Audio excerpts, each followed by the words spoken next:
Welcome to S99 TV news. Jagtial MLA Sanjay party మారిన ఫిర్యాదును dismiss చేసిన స్పీకర్ నిర్ణయంపై స్పందించిన మాజీ మంత్రి ఎమ్మెల్యే జగదీష్ రెడ్డి బహిరంగంగా పార్టీ మారి కాంగ్రెస్ సమావేశాల్లో పాల్గొంటున్న స్పీకర్ గారిని కనపడకపోవడం విచారకరం, చర్య తీసుకోకపోవడం దురదృష్టకరం. స్పీకర్ ఏకపక్ష నిర్ణయం ప్రజలు గమనిస్తున్నారు. కాంగ్రెస్ చర్యల పట్ల ప్రజలు బుద్ధి చెప్పడం ఖాయం. పార్టీ ఫిరాయింపు ఎమ్మెల్యేలు కాంగ్రెస్ కండువాలు కప్పుకున్నది కనబడటం లేదా? ఫిరాయించిన ఎమ్మెల్యేలు బహిరంగంగా సభలకు కాంగ్రెస్ కార్యక్రమాలకు హాజరవుతున్నారు. అది స్పీకర్ గారికి కనబడలేదా అంటూ స్పీకర్ ఆత్మసాక్షిగా చట్టపరంగా నిర్ణయం తీసుకోలేకపోతున్నారు. పాపం స్పీకర్ గారు వారి పరిస్థితి చాలా దారుణంగా ఉంది. ఆయన ఆత్మసాక్షిగా పనిచేసే పరిస్థితులు లేడు, చట్ట ప్రకారం కూడా పనిచేసే పరిస్థితుల్లో లేడు. బహిరంగంగానే మా పార్టీ మారిన ఎమ్మెల్యేలు గతంలో కాంగ్రెస్ పార్టీ కార్యక్రమాలు పాల్గొన్నారు, పార్లమెంట్ ఎన్నికల్లో కాంగ్రెస్ పార్టీ కార్యక్రమాల్లో పాల్గొన్నారు. మేము అవన్నీ కూడా సబ్మిట్ చేసినాం. కాంగ్రెస్ పార్టీ సమావేశాలలో పాల్గొన్నారు, హైదరాబాద్లో జరిగిన ఏఐసిసి సభలలో పాల్గొన్నారు. అన్నీ కూడా కాంగ్రెస్ జెండా వేసుకొని తిరుగుతున్నారు. అన్నీ సబ్మిట్ చేసిన దానికి కూడా స్పీకర్ గారికి కనపడలేదట.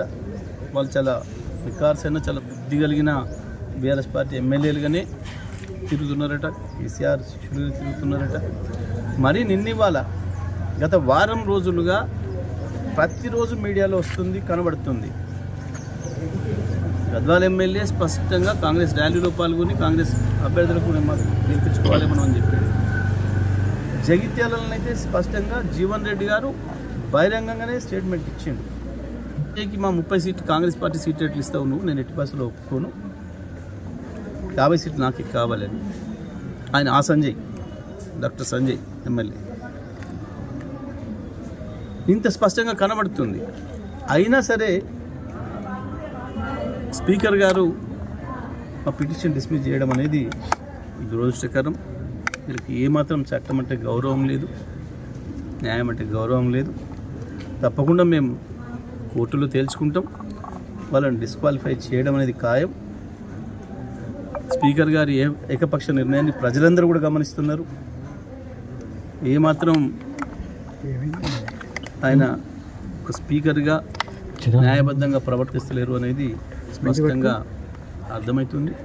వీటన్నిటి ప్రభావం కూడా స్థానిక సంస్థల ఎన్నికలు కూడా పడుతుంది, మున్సిపల్ ఎన్నికలు కూడా పడుతుంది. ప్రజలు సరైన బుద్ధి చెప్తారు. కోర్టు ద్వారానైనా మేము వాళ్ళని డిస్క్వాలిఫై చేయిస్తాం, వాళ్ళని ఓడగొట్టి తీరుతాం.